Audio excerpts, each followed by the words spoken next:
www.radiotrentoppic.com.ar.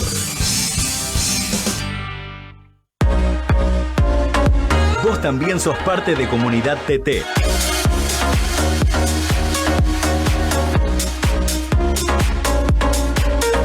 Dale, mensajeanos al 11 26 42 20 42.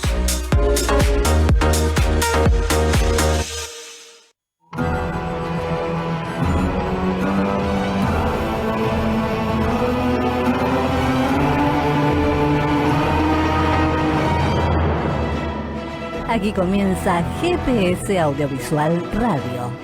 Todo el cine y el audiovisual argentinos. Un programa con mirada de género. Conducción, Julia Montesoro. Participación especial, Rolando Gallego. Producción general, Norberto Chapo.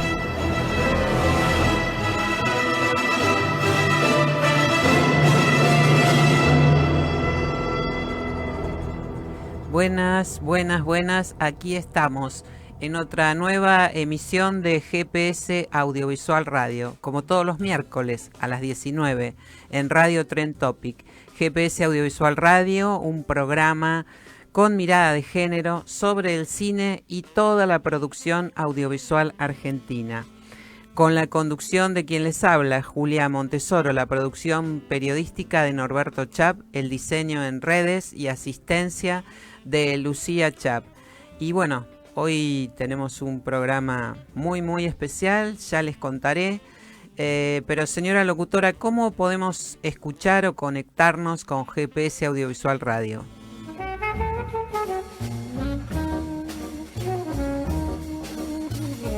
¿Sabés cómo escuchar GPS Audiovisual Radio? www.radiotrentopic.com.ar o por tus aplicaciones favoritas, Spotify, Spreaker, Apple o Google Podcasts, o por las aplicaciones de la radio en vivo o por demanda. Escuchanos y déjanos tus mensajes al 112-642-2042 o escuchanos a través de www.gpsaudiovisual.com.ar.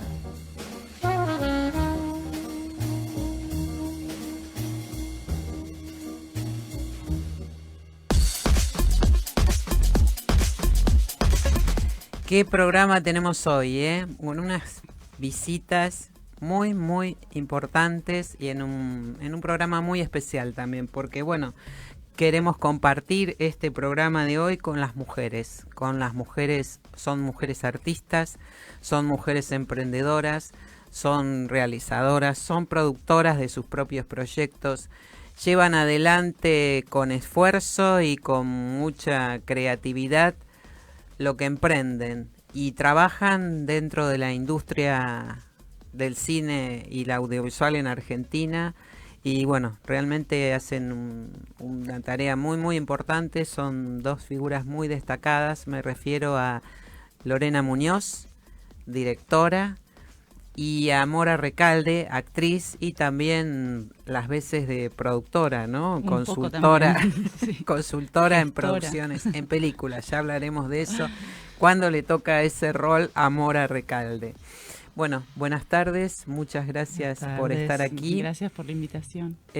Bueno, Mora, vos sos en este momento la actriz argentina que va a destacar en el Festival de Málaga, ¿no? Porque estás ahí, vas a estar ahí con dos películas en las que actuaste. Sí, voy con El día trajo la oscuridad. El día trajo la oscuridad, no, El silencio del cazador, ya empecé pésimo.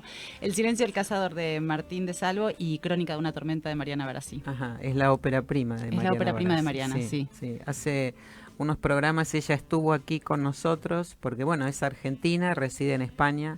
Ella se fue en el 2001, hace muchísimos años, nos conocimos filmando su primer cortometraje, yo actué en su primer cortometraje y desde ahí somos muy amigas. Y bueno, esta película la iba a filmar toda íntegramente en España, pero tenía un personaje que aparecía vía Skype y bueno, ahí estuve yo que lo podía hacer vía Skype. Claro, y ahí te tocó a vos. Sí, entonces. Ahí me tocó a mí. Bueno, y en El silencio del cazador, que sos protagonista, sí. Ahí es un personaje también muy fuerte, ¿no? Sí, está bueno. La verdad que es una historia, a mí me apasiona mucho. Es un thriller en la selva con ingredientes de triángulo amoroso, ingredientes de lucha de clases. Para mí un guión muy completo que toca muchísimos puntos. Ujú. Las cuestiones sociales, las cuestiones ecológicas, las cuestiones de celos, las cuestiones de lucha de poder. Me parece como súper completo el guión en los tópicos que aborda. Y las dos películas están en competencia en Competencia Málaga oficial, a partir sí. de la semana que viene, en la competencia Empieza oficial. el 13 de marzo, sí, Ajá, ya dentro bien. de poquito. Vas a ir al Viajamos festival. para allá, sí. Ajá. Sí, Bueno, vamos a ir. digámosle a los oyentes que también hablas en plural, porque el director, Martín Vamos de a Salvo... ir con Martín de Salvo, con Pablo Echarri y Ajá. Alberto Aman, que es el otro protagonista, vive allá, así que Sí. vive en España, así que va a ir a Málaga Sí, y sí, vamos a sí. tener el elenco, por lo menos los 3 protagonistas vamos a estar Claro. para presentar la película, así que está buenísimo. Y bueno, Martín de Salvo, además de el director de esta película y de otras cuantas muy importantes, es tu pareja, Es mi señor marido, tu señor marido. Ah, mira vos, en la definición. Entonces, entre otras cosas. ¿cómo es esto de trabajar? ¿Qué cosas, qué ventajas y qué desventajas tiene para vos como actriz trabajar con que el director sea tu marido en este caso? Mira, la participación en el proceso es súper distinta. Yo cuando me llama cualquier otro director, me pasan el guión, ensayamos, voy. Y con Martín el proceso es desde que empieza la idea, yo estoy siempre acompañando, en alguna película, en El día trajo la oscuridad que hice el Furcio antes, trabajé en el guión, en general siempre me encargo de la parte de casting. En El silencio del cazador, que Martín no tenía la posibilidad de ensayar con los actores locales porque no daban los tiempos, llegábamos y filmábamos. Yo hice una suerte de dirección de actores de todo el elenco local porque habíamos podido ensayar los que estábamos en Buenos Aires, pero una vez en Misiones se venía el rodaje encima, entonces yo hice un trabajo de dirección de actores con ellos y también participé en el casting, con lo cual siempre estoy como trabajando a la par de Martín. Después en rodaje quizás estoy más abocada a mi tarea de actriz. Este no fue el caso porque actuaba una escena y me iba a ensayar una escena con actores, Ajá. aunque yo no participase. Así que es bastante como soy muy parte de las películas de Martín, hacemos el proceso muy juntos. Martín es muy generoso conmigo y con el espacio que abre para que yo participe y opine. Tiene muy en cuenta mi opinión para mí, entonces es como las siento mucho más propias a las películas. Ajá. Eso te lleva a involucrarte más en Sí, muchísimo más, en porque el aparte proyecto. desde que nace el guión estoy ahí y él pide opinión, entonces y escucha lo Ajá. que digo, lo que tengo Bueno, para eso decir. es importante, ¿no? Sí, no es solo venir a contarme lo que está haciendo, sino a charlarlo y a trabajarlo juntos. Ujú. Por más que yo no esté escribiendo el guión, ¿no? Porque- ¿Y qué tiene que tener un personaje para que a vos te atraiga, te interese hacerlo? Mira, a mí en general los personajes siempre les encuentro la parte buena. A mí me gusta tanto actuar que cuando veo el personaje digo, bueno, si no está escrito, uno lo inventa, lo que es interesante. Ajá. Uno puede inventar, esa es la ventaja de ser actriz, que uno puede inventarse todo lo que le pasa al personaje, por más que en el guión no esté escrito. O sea, uno puede indagar mucho más a fondo. Me cuesta rechazar trabajo, la verdad que cuando me ofrecen siempre le veo un lado bueno. Ajá. Ahora están apareciendo como personajes más interesantes que antes, personajes femeninos más interesantes. Antes me pasó, sobre todo en televisión, de hacer personajes mucho más estereotipados, reforzando estereotipos. No sé, la mujer que le va a pedir plata al marido y lo único que hace es quejarse. No sé, me pasó mucho en tele, por suerte en cine no tanto. Creo que hoy tengo una mirada un poco más estricta con respecto a esa representación de la mujer.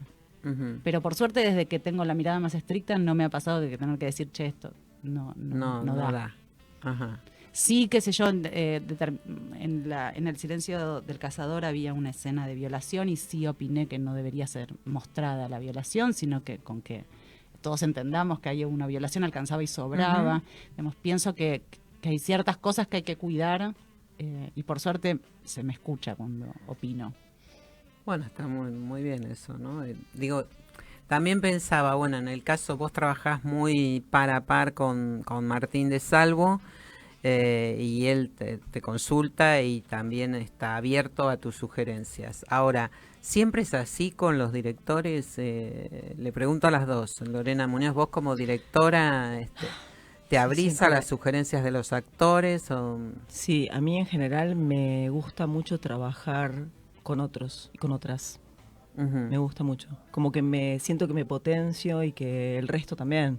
O sea, yo considero que una película o una serie, lo que fuere, digo, como hecho artístico, en particular el cine, digo, es un hecho colectivo, ¿no? Es como un arte colectivo y entonces para mí se compone de un montón de talentos donde el director o la directora es uno más de esos talentos. Entonces para mí es súper importante no solamente como tratar de estar todos alineados como en armonía hacia un proyecto en conjunto, sino que aparte respeto mucho lo que cada uno pone de sí y compone. Para mí el actor tiene que ser un actor creador también. Entonces, la dirección de actores me parece como de las cosas más importantes después del guión. Respeto mucho a los actores, a las actrices, me gusta mucho trabajar con ellos. Me gusta mucho ensayar, para mí es muy importante ensayar. Sí, me parece que hay que abrirse y escuchar y también hay que mostrar el trabajo, hay que mostrar el guión para recibir devoluciones y ver qué se modifica y qué no de eso. Hay que abrir la película y mostrarla muchas veces antes del corte final para también ver qué opina. A mí me gusta mostrársela, por ejemplo, desde mi mamá, que es una señora, digo, grande, que mira telenovelas y que por ahí no es alguien, digo, que está como tan pendiente del cine o de los estrenos, ¿no? Últimos. Y me gusta también mostrárselo a profesores, a maestros, a pares, a mi pareja, a amigos. Y tomás nota de lo que va apareciendo sí, ahí. En realidad voy haciendo un proceso casi, te diría, como terapéutico, porque haces como mostrándolo, haces. Bueno, nosotros, yo antes tenía una productora que ahora ya disolví, que era Habitación 1520, y lo que hacíamos, lo hice hasta con mi anteúltima película, era que una película se empezaba a editar y cuando había algunos cortes, no sé, un segundo, tercer corte, armábamos una proyección para una cantidad X de gente. Entonces la mostrábamos, parábamos, charlábamos un poco, bueno, vos qué entendiste, qué no, qué sentiste, vos qué pensaste, por qué esto, por qué lo otro. Entonces empezar también un poco a tantear, porque lo que pasa muchas veces es que los directores o las directoras tenemos una cantidad de información que sentimos que por ahí está en la película y quizás no está quedando del todo clara, ¿no? Es como una información con la que contás vos por toda la investigación que hiciste, por ahí por la escritura, si escribiste el guión, por la escritura del guión. Entonces hay como mucho, me parece, de esa información que a veces uno siente que está a la vista y el espectador quizás no la recibe así. Entonces si lo escuchás en más de, no sé, 2, 3 veces, es algo, por ejemplo, para prestar atención y tratar de cambiar. Pero también hubo, no sé, a mí hubo muchos casos, por ejemplo, perdón, que es autorreferencial, pero bueno. No, está bien. Pero, por ejemplo, que me decían, ¿cómo vas a empezar? Un productor muy famoso aparte, ¿cómo vas a empezar una película con un funeral? Estás loca, no la va a ir a ver nadie. Y yo decía, no, yo quiero que empiece con la muerte. Y bueno, y yo qué sé, y hubo mucha gente que me dijo, no empieces con un funeral, no empieces con un funeral, va a ser un fracaso, empieces con un funeral. Y la verdad que le fue súper bien a la película. Y yo ahí como que me mantuve como muy fiel a lo que sentía y creía, y no me modificó lo que pudieran decir muchas personas, como por ejemplo socios, otros productores, que también, aparte, gente que admirás, ¿no? Y, y a veces hay que escucharse uno mismo en ese sentido, me parece, y jugártela. Vos te la jugaste ahí contra viento y marea. Yo me la jugué aparte porque hipotequé mi casa. También, entre otras cosas con las que me la jugué. Claro, ahí también yo trabajaba con un ex marido, pero durante mucho tiempo trabajé con mis parejas porque la verdad es que me gusta mucho trabajar con la gente que está cerca. Si puedo trabajar con mis hijos, trabajo con mis hijos. Hay uno que ni se engancha, pero el otro trato de hacerlo actuar porque me doy cuenta que le gusta. Entonces, no sé, meto a mis hermanos como bolos en las películas. En casa pasa lo mismo. Claro, ustedes tienen 2 hijos, ¿no? Sí, nosotros tenemos 2 hijos y en la última película actúa mi hermano y actúa mi padre también. Ah, mira. Sí. Muy bien. ¿Pero eso fue así forzado o, No, o ellos bueno, no, estaban dando vueltas no, que mi querían? hermano hizo una carrera actoral que después abandonó y se dedicó al derecho, y mi padre quería venir a visitarnos y teníamos una escena con muchos actores y Héctor venía a trabajar.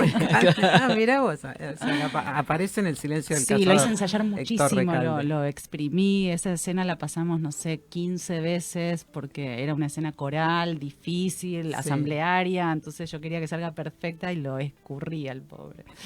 Lo reventé, pero Y salió él- muy linda la él escena. se prestó bien. Sí, digo, estaba porque muy contento de poder estar está acompañando habituado, ¿no? y se dio cuenta que trabajo. Claro, claro, Claro, claro. claro. Por ahí no lo miraba como un No se trabajo, daba a él le cuenta. parecía que no. Sí, el era hobby. un hobby, claro, claro. Bueno, y entonces, retomando un poco también la pregunta a vos, ¿no, Mora? Si fuera del trabajo con Martín de Salvo, ¿te pasa lo mismo con otros directores o directoras en cuanto a esa apertura para aportar cosas o... Me atengo más a lo que me corresponde, Ajá. a mi personaje y a las escenas en las que participo. Puedo dar una devolución general del guión, pero no estoy en el proceso. En general llegás ya cuando está todo dado, cuando ya Claro. está por empezar la pre. Ujú. O con un poco de suerte, un año antes sabés que vas a hacer una película, pero no es que... no todos los directores tienen esta apertura, y aparte entiendo que la confianza que tiene hacia mí Martín no es la que tiene todo el mundo. Claro. Son distintos procesos. Pero siempre me sentí escuchada en los trabajos, eso sí, Ujú. súper escuchada. Me acuerdo cuando hice En Viaje con Gaby Lichtman, que era una miniserie Sí. donde yo era la protagonista. Era una historia coral, pero todos los capítulos se narraba la historia de un pasajero de avión, y durante toda la serie la historia de la azafata. Y yo era la azafata, era la única actriz que estaba todas las jornadas. Y entonces ahí ya era como casi un bastón con dirección. Estábamos muy unidos porque éramos los que íbamos a sostener la serie a lo largo, o sea, a medida que cambiaban los actores, yo seguía. Entonces Gaby y yo armamos una relación súper estrecha, sí, de revisar los guiones, sí, de verlos juntos, sí, cuando aparecía algún problema, resolverlo juntos, eso sí. Ujú. Pero después, en general, a mis escenas, a mi trabajo, Ajá, y no mucho bien, más. Bien, bien. Vos quisiste ser muchas cosas antes de ser actriz, ¿no? Uy, sí. Ay, salió a la luz la verdad. ¿Qué te decidió a ser actriz? Era lo único que continuaba. Yo me iba cambiando de carrera como de medias, pasé por 5 carreras, y lo único que venía haciendo constantemente desde antes de empezar con la carrera universitaria era actuar. Y también era un momento del país que estaba todo destruido, que los ingenieros estaban manejando taxis, que había como una desazón, y lo que me planteé fue, bueno, en este panorama que nada me garantiza nada, lo único que me puedo garantizar a mí misma es elegir algo que me haga feliz. Ujú. Y ahí arranqué relativamente tarde a actuar, a los 28 empecé a actuar, 27, 28. Ujú. Y entonces, Comparado bueno, con colegas que arrancan a los 4 años, ¿no? Porque esta profesión tiene colegas que claro. arrancan muy chicos. Bueno, seguimos entonces conversando con estas dos invitadas, mujeres artistas, mujeres emprendedoras, creativas. Enseguida volvemos en GPS Audiovisual Radio.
Bueno, aquí estamos otra vez en GPS Audiovisual Radio. Lo que estábamos escuchando es La Comparsita de Gerardo Gandini, que pertenece a la banda sonora de la película Los Trabajos y los Días, que se acaba de estrenar en el CET, en el Centro de Experimentación del Teatro Colón, porque tiene que ver, es un documental que tiene que ver justamente con la tarea que allí se desarrolla.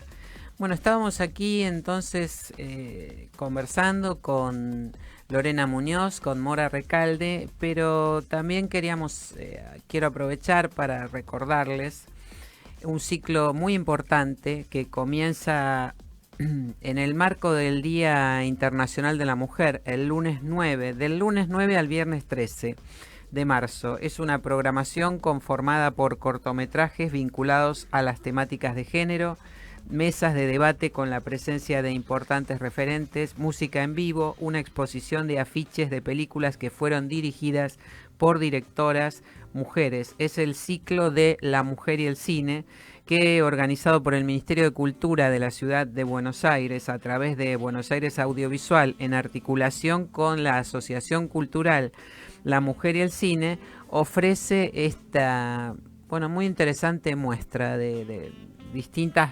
creaciones realizadas por mujeres, interpretadas por mujeres, porque también hay un recital de música, 2 recitales va a haber. Todo esto es a partir de las 18 en la Casa de la Cultura, ahí en Avenida de Mayo 575, con entrada libre y gratuita, pero atentí porque es sujeta a disponibilidad de la capacidad de la sala. O sea que a medida que van llegando, entran. Cuando no hay más lugar en la sala, se terminó la posibilidad.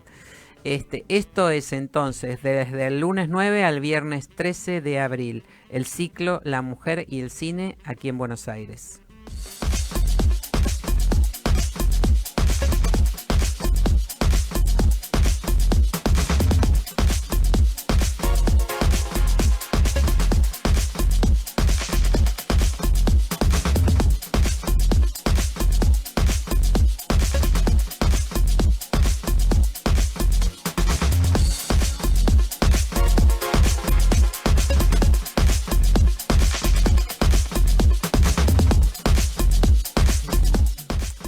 Seguimos aquí en GPS Audiovisual Radio en este programa especial anticipando la conmemoración del Día Internacional de las Mujeres con dos mujeres muy importantes de la industria cinematográfica y la creación audiovisual argentina.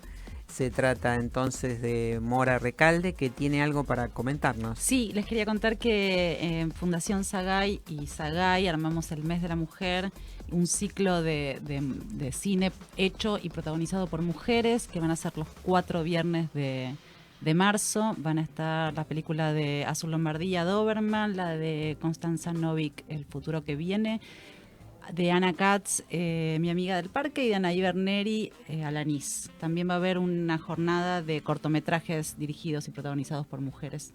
Así que pueden entrar a la página de Fundación Sagay, fundacionsagay.org, y fijarse, porque también es libre y gratuito, pero también se agotan las entradas. Rápidamente. ¿Y la Sí, dirección hay que reservar. dónde es? Es Marcelo T. de Alvear, 1978. Bueno, perfecto. Hecha entonces la invitación, otra nueva propuesta de cine dirigido, realizado, intervenido, creado por mujeres. Así es. Estábamos entonces hablando con Mora Recalde y con Lorena Muñoz, y bueno, íbamos por los caminos del que va tomando el trabajo de cada una, ¿no? Y los aspectos que tienen en común como mujeres que trabajan en el audiovisual, en el cine, en el teatro, bueno, desde distintos lugares, ¿no? Lorena, vos, después de tus últimas 2 películas, que fueron 2 biopics de figuras muy populares, me refiero a Gilda, No me arrepiento de este amor, que es de 2016, ¿no? Sí, 2016. Y 2018 hiciste El Potro. Sí. En el primer caso, Gilda tuvo 1 millón de espectadores prácticamente. Sí, 1.020.000. Bueno, y en El Potro... Los tengo contados. Pavarita. 23.000. Está bien. No, hay que contarlos, ¿no? Sí, no, obvio, pero cuestan muchísimo los espectadores. Sí, sí, no, sí, yo soy sí. una agradecida de... Ujú. Sí. Y después en El Potro, 600.000. 600.000, También sí. es una cifra muy importante, ¿no? Sí, es una cifra interesante también, Ujú. sobre todo teniendo en cuenta el momento y bueno, nada, fue una experiencia diferente, ¿no? Ujú. Un proyecto de otro, sobre todo porque con Gilda yo fui productora y también fui la generadora del proyecto. O sea, se me ocurrió la idea, la convencí a Natalia, busqué los derechos. Y en el caso del Potro fue una contratación. Entonces ahí hay como hay una diferencia de origen del proyecto, de deseo distinto. Y con Gilda también otra cosa que pasaba es que como, bueno, se trataba de Natalia, de Gilda, de mí, digo, como 3 mujeres, madres también, persiguiendo un deseo, había como algo ahí, ¿no? Una sinergia que se generaba. Para mí como muy interesante. Me gusta trabajar con proyectos en los que las protagonistas son mujeres. O sea, en El Potro creo que en realidad que lo que nos ganó fue la historia de la mujer, Claro. de Rodrigo. Claro. Porque es con ella con quien yo tenía como mucha afinidad y charlábamos mucho y tuvimos muchos encuentros. Y la verdad que con Tamara Viñez, que es mi amiga con la que escribo hace muchos años, fuimos compañeras de estudio, estuvimos cine juntas y escribimos todo hasta ahora juntas. Nos sentimos como muy cómodas con esas entrevistas, ¿no? Y con el personaje de ella. Lo entendimos. Y me parece que, bueno, que al espectador también un poco le pasaba eso, que tenía como cierta empatía por ella, menos por él. Pero bueno. Claro. Bueno, después se generaron polémicas también. en Sí, torno pero a eso era ¿no? medio inevitable porque él en vida ya generaba polémicas, Ujú. nosotros ya sabíamos que iba a generar polémicas, dijésemos lo que dijésemos, así que eso no era un problema para nada. Lo entendimos como un proceso que había que atravesar. A mí en general, digo, como a mí lo mío es el cine, lo que me interesa hablar es de cine, entonces si me invitaban a un programa a hablar de cine iba, pero si me invitaban a hablar sobre si usaba tal calzoncillo o tal otro no me interesaba. Entonces eso fue como un poco lo que se mantuvo, ¿no? Yo dije, yo hago cine, hablo de cine. Ujú.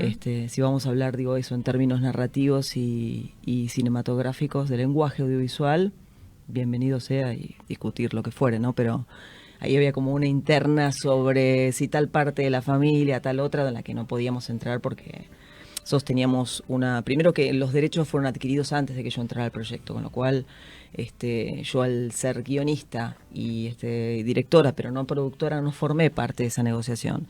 Y segundo, que quien tenía los derechos ahí, lo que marca la ley es que quien tiene los derechos legales, legalmente hablando, es el hijo. Y el hijo es quien nos dio esa autorización. Entonces yo, para mí, digo, mientras tuviera como su consentimiento y su aprobación, para mí estaba bien. Y bueno, hemos tenido también una entrevista con la madre, con la tía, que después falleció. Yo tuve una entrevista con Ulises también un tiempo antes de esto por otro proyecto. Yo hacía un programa para Canal Encuentro que se llamaba Soy del Pueblo, Sí. que era en el cual participó tu marido. Nuestro productor periodístico, Norberto Chap. Lo queremos mucho. Exactamente. Todavía lo siguen dando ese Sí, programa, sí, lo dan, por suerte lo pasan. La verdad que yo la pasé tan bien haciendo ese programa. Fui muy feliz, quiero decirte. Era Me encantaba, me es un gustaba. buen programa. Aprendí a escuchar, mira lo que te digo, Ajá. haciendo ese programa. Pues son entrevistas y la verdad Sí. que para mí fue como un aprendizaje enorme. Lo disfruté, me emocioné, me reí. Ajá. Me dormí también en algunas oportunidades. No, ha sido cuando participaba Norberto Chap. No, por Dios y la Virgen. No. No, Norberto, justo le contaba recién a Mora que a Norberto lo conozco Norberto voy a decir los años, 22 años. Porque Norberto se fue... conocen de chiquitos. Sí, teníamos 10.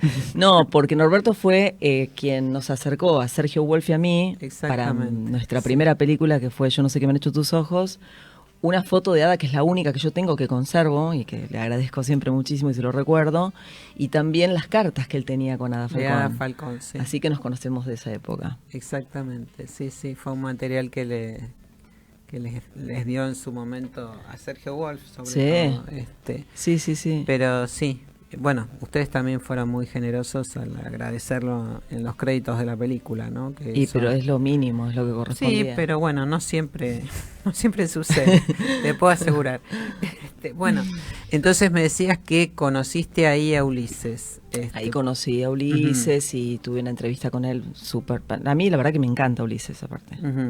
Me gusta él como autor, me interesa. Me parece increíblemente valiente y audaz lo que hizo de abrirse camino, a pesar, digo, de toda la fama del hermano, ¿no? Claro. Como muy difícil, así que lo aplaudo de pie a Ulises. Sí, porque es cierto, cómo superar semejante y aparte figura, también, ¿no? digo, toda la versatilidad que tenía el hermano, ¿no? Todos los cambios de look, digo, como que casi no dejaba lugar para algo diferente. Sí. Y él fue, inmediatamente fue como catalogado así como el que viene a ocupar el lugar, y él se abrió un camino muy diferente, que a mí me encanta, que es como un cuarteto más rockero, que me parece súper interesante, me encanta. Hay temas de él que me gustan muchísimo, que los escucho, que los bailo, así que... Sí, renovó también el género, ¿no? Absolutamente. Es cierto eso, sí, absolutamente. Bueno, entonces, después de ¿hasta qué punto la repercusión de público de esas películas condiciona o influye en los próximos proyectos que se presentan? No, la verdad que para nada. Ahora esperamos tener 3 millones con la próxima. No, mentira. No, yo qué sé, la verdad es que yo nunca hago una película pensando en cuánta gente va a ir a verla. Siempre espero que sea muchísima, pero digo, esperé lo mismo con mi primer documental, con el segundo, con Gilda, o sea, sin lugar a duda, el documental y la ficción tienen ahí una pelea que dan fuerte, y que ahora me parece que con la aparición de las plataformas, Netflix, Amazon, HBO, lo que empieza a suceder es que el documental empieza a encontrar como un lugar como mucho más interesante en cuanto a público y en cuanto a difusión, porque se están viendo muchos documentales en televisión. Sí. Entonces eso es algo muy interesante que antes no pasaba. O sea, el documental siempre, históricamente, tuvo muchísimo menos público que la ficción. Entonces, eso sí fue quizás yo tuve la suerte de que mi primer documental tuviera muchos espectadores. Tuvo, creo que cerca de 30.000, que para un documental en esa época era en como salas, un montón. además. Claro. Sí. Ya con el segundo no, 7.000. Pero bueno, lo que pasó con Gilda, todo eso para mí es como como una especie de milagro que no sabes nunca qué va a pasar, ¿no? Cómo va a reaccionar la gente. Yo le pongo el mismo corazón a todo lo que hago. Pero después me parece que es como, no sé si se puede medir. Y también está bien que no se pueda controlar. Porque me parece que que como que se dan un montón de factores que hacen que la gente quiera ver una película o no, ame una película o no. Bueno, también están los factores, digo, donde que podrían ser un poquito más controlados, que tienen que ver con poca difusión, con pocas salas, Sí. Que eso no tiene que ver con el amor de la gente, tiene que ver con que no hay una política que acompañe, ¿no? Justamente esas exhibiciones y sostener esas películas, y el cine nacional es tan importante para nosotros, para nuestra identidad, mantenerlo y darle lugar a todas las películas argentinas, no solamente las que consideramos que pueden ser taquilleras. Sí. Películas excelentes que yo vi que estuvieron una semana, 2 en cartel. Sí, o sea, sí, excelentes. lamentablemente. Así que eso es como muy triste, ¿no? Pero no, la verdad que nunca lo pienso de esa manera. Lo que sí trato de pensar, sobre todo cuando se trata de proyectos donde se está adaptando una historia de vida, donde justamente son biopics, o donde se toma una parte de la vida de esa persona, que también es una biopic, siempre trato de ser respetuosa en cuanto a lo que estoy contando y en cuanto a tener fuentes. Vos esto lo conocés bien porque sos periodista, así que trato sé cómo trabajas también. Me consta todo el tiempo que estás investigando sobre esos personajes. Sí, es así. Más cercanos, menos cercanos, pero que investigás mucho. Sí. Y bueno, ahora estás volviendo al documental, pero desde un lugar más personal, ¿no? Sí, es tremendo, porque el documental ya de por sí es muy personal. Sí. Pero en este caso es como mucho más personal, porque es la historia de mi bisabuela, que lamentablemente, yo no la conocí. Se trata de un femicidio en España en el año 54, en un pueblo que se llama Salduero, que es un pueblo que queda en la provincia de Soria, muy cerca de Burgos. O sea, es la zona en realidad se llama de Pinares la zona, porque es un bosque de pinos, que es el bosque de pinos más importante de Europa y con más variedad aparte, ¿no?, de especies. Y este es un pueblito ahí tipo Twin Peaks, enclavado en medio de ese bosque de pinos. Un pueblo que es hermoso, tiene esa belleza también de lo siniestro de alguna manera, porque ahí en la plaza del pueblo es donde la matan a mi bisabuela y a su hija, a mi tía abuela, ¿no?, la hermana de mi abuelo. Sí, el marido de la hija mata a su mujer y a su suegra, que es mi bisabuela y mi tía abuela.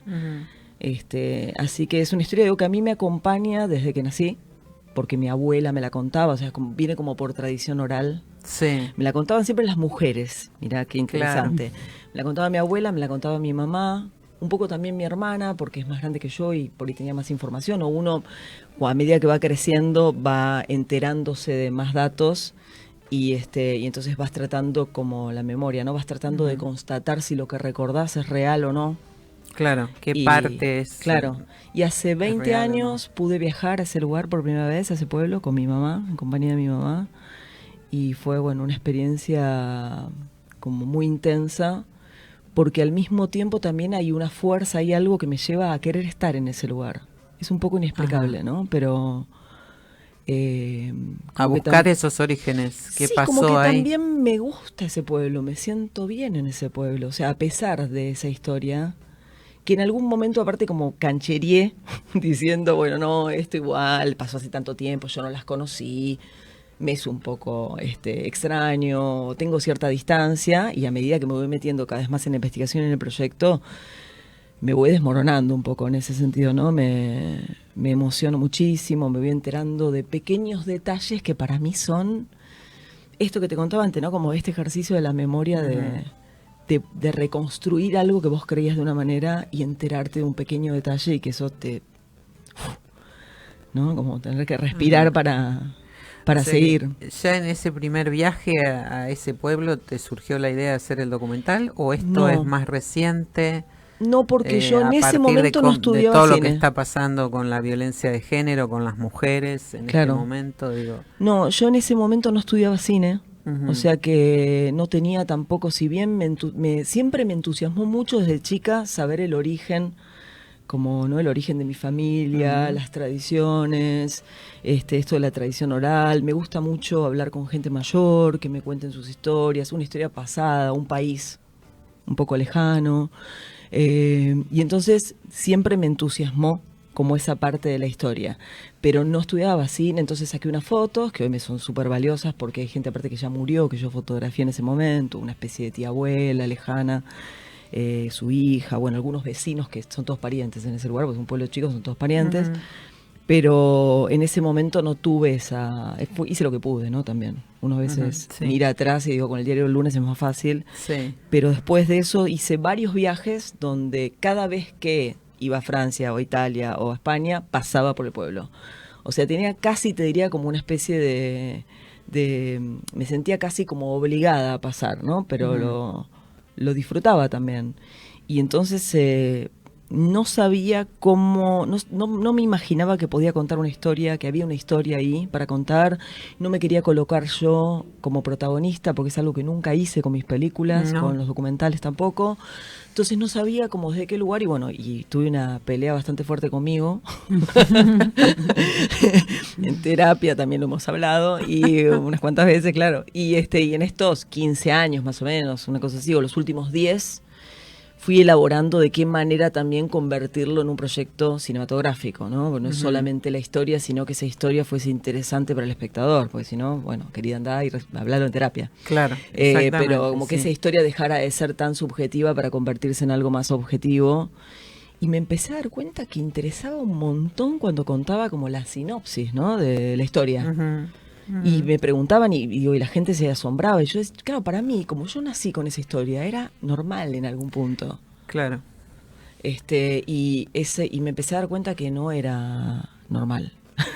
No, o sea que es justamente, ¿no? Lo que está pasando, digo, con la violencia de género, con las actitudes patriarcales o machistas.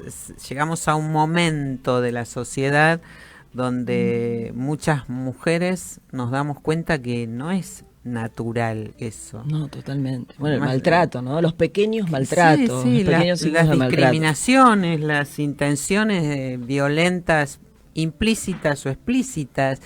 Y bueno, a mí misma me pasa también. Bueno, nosotros tenemos una hija que tiene 23 años y tiene una mirada sobre este tema muy distinta de la nuestra, ¿no? De la mía en particular. Pero yo a través de ella y de cómo toma este tema y con las participaciones en las marchas y su actitud feminista, digamos, también en un punto digo, bueno, pero a nosotros también, las mujeres más grandes, en algún momento nos pasó una por lo menos situación de discriminación. Yo creo que no o hay de ninguna maltrato, mujer de violencia que no haya pasado por una situación de abuso, digamos. Cuando te pones a hablar, quizás uno lo manda a un rincón de la memoria medio para atrás porque teníamos que sobrevivir a eso y sobrellevarlo y seguir el día como si nada, no te digo la vida. Los 5 minutos siguientes ya tenías que estar recompuesta. El acoso callejero, yo tuve situaciones que hoy las pienso extremas.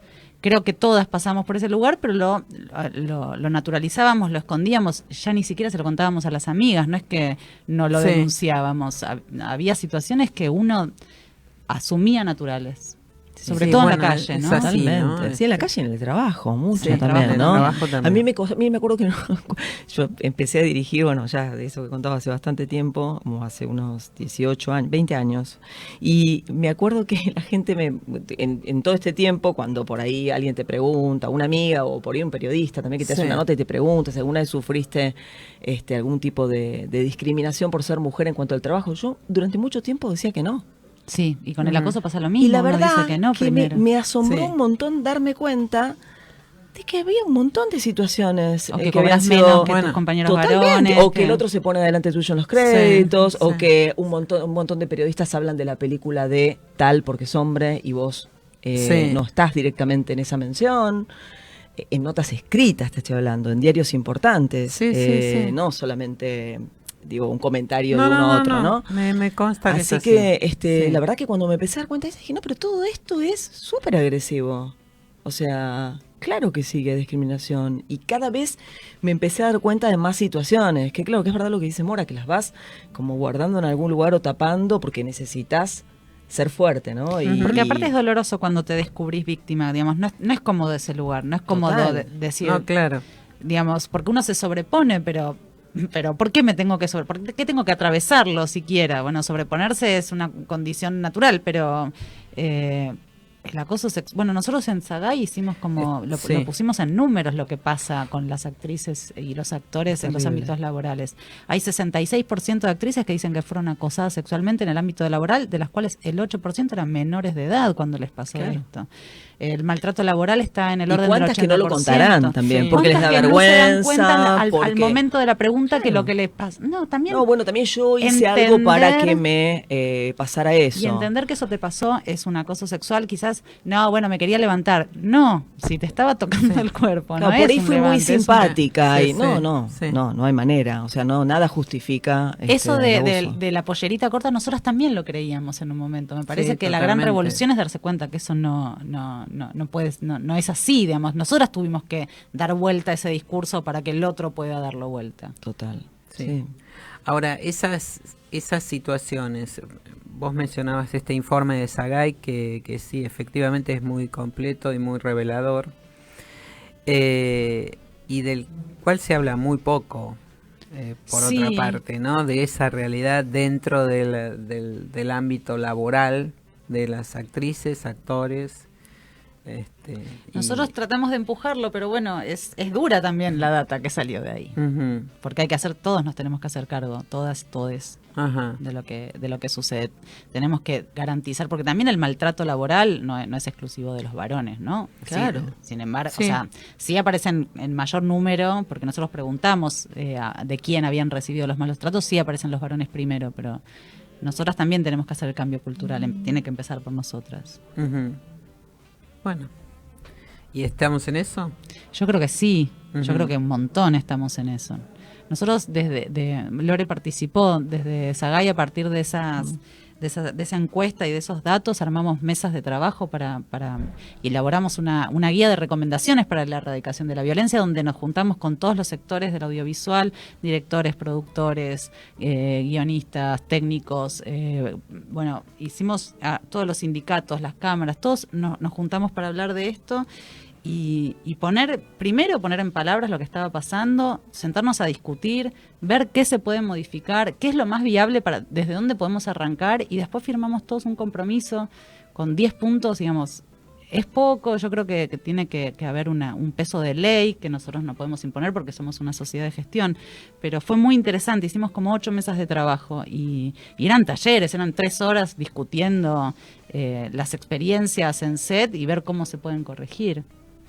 Lorena Muñoz, y cambió, digamos, a partir de que haces 2 películas exitosas, esta percepción de la industria sobre vos como mujer, como directora, ¿cambió o tenés que seguir peleando ¿Vos decís honorarios? si cambió para ellos? ¿Para sí, ellas? Sí, sí. Sí, yo creo que sí, que Ujú. cambió. Sí, Ujú. sí, porque me parece que en realidad había como una especie de gueto en cuanto a los hombres, ¿no? Ujú. Que hacían películas industriales y populares y por ahí taquilleras, por llamarlo de una manera, y me parece que no era un espacio que era muy acompañado por las mujeres, porque no teníamos esa posibilidad, no por otra cosa. Sí. Y porque una película no solamente es el guión, las ganas de hacerla, la dirección, sino que hay todo un proyecto de producción enorme que tiene que acompañar, un proyecto enorme de distribución, muchísima plata en distribución para que esa película se vuelva visible, y muchísima plata también en las distintas salas y las cadenas de proyecciones, exhibición, claro. Para que haya espacio para que se vean las Ujú. películas. No es solo la calidad de la película, ¿no? Y filmar la película. Eso es un porcentaje. Después hay estos otros que son enormes.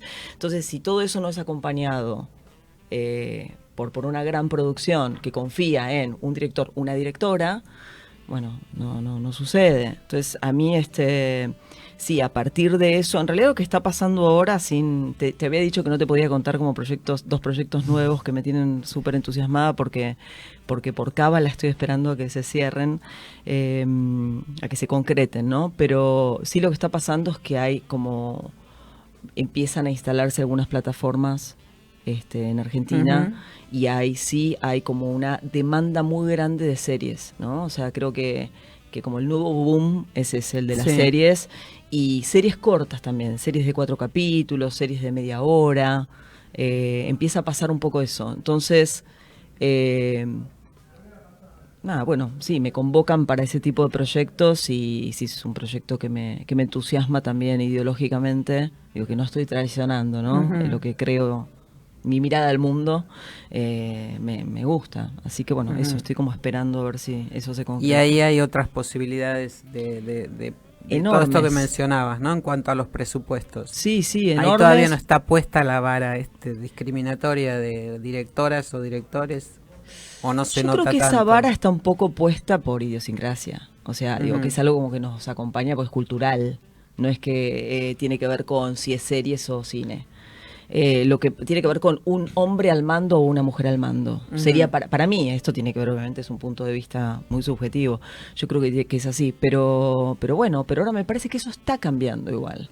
Está cambiando porque yo conozco algunas directoras que están en proyectos grandes, en proyectos de series también, y bueno, nada, me parece que está buenísimo que así sea, que tiene que ser así. Y hay que seguir peleando para que eso suceda, y hay que seguir peleando para que haya menos femicidios y para que haya una política de Estado que acompañe el tema de los femicidios, que es algo que me parece que hay que... Exactamente.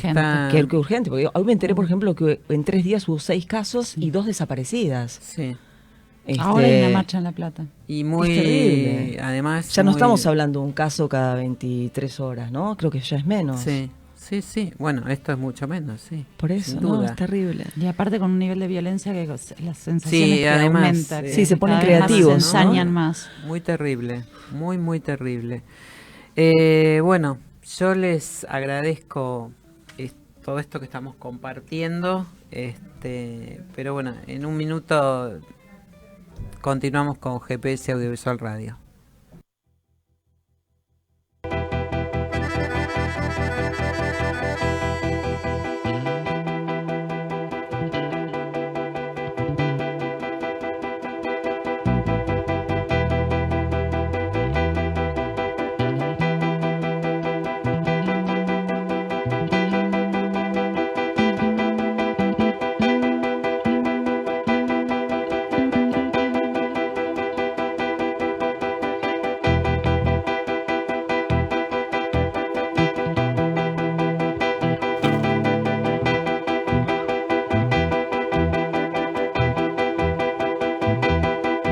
Pasa a verla a las 6, como acordaron ayer.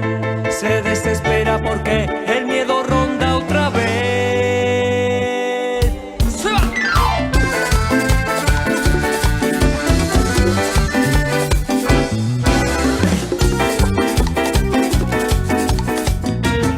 Él pasa a verla a las 6, como acordaron ayer.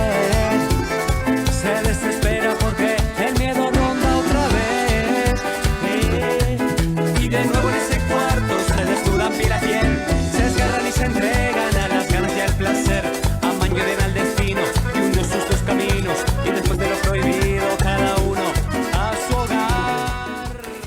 Bueno, y aquí estábamos escuchando uno de los temas de El Potro, Lo mejor del amor, una de las películas que estuvimos comentando aquí con su directora Lorena Muñoz. Vamos muy rápidamente a la cartelera feminista, que es el cine argentino dirigido, realizado por mujeres. En los espacios Inca de todo el país hay una programación especial de contenidos dirigidos por mujeres bajo la consigna Nosotras movemos el mundo. Allí pueden verse, entre otras películas, Las buenas intenciones de Ana García Blaya, Los sonámbulos de Paula Hernández, Una banda de chicas de Marilina Jiménez, Hogar de Maula Dalpero, La botera de Sabrina Blanco, Piedra, papel y tijera de Macarena García Lenzi y Martín Blauzón, La protagonista de Clara Picasso.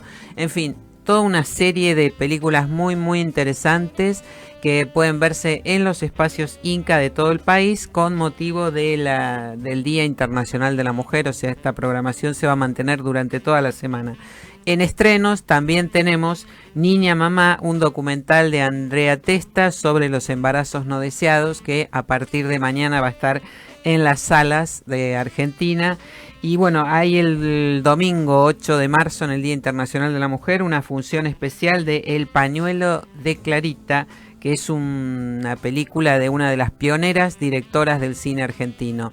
Me refiero a Emilia Saleni. Y bueno, nos estamos despidiendo. Muchísimas gracias, Lorena Muñoz, por haber estado aquí. Mora Recalde, Gracias, un gusto Gracias. compartir este programa especial sobre el Día Internacional de la Mujer. Nos encontramos otra vez la semana que viene aquí en Radio Trend Topic a las 19 los miércoles, como siempre. Muchas gracias por seguirnos, por acompañarnos, por todos los comentarios. Hasta la próxima.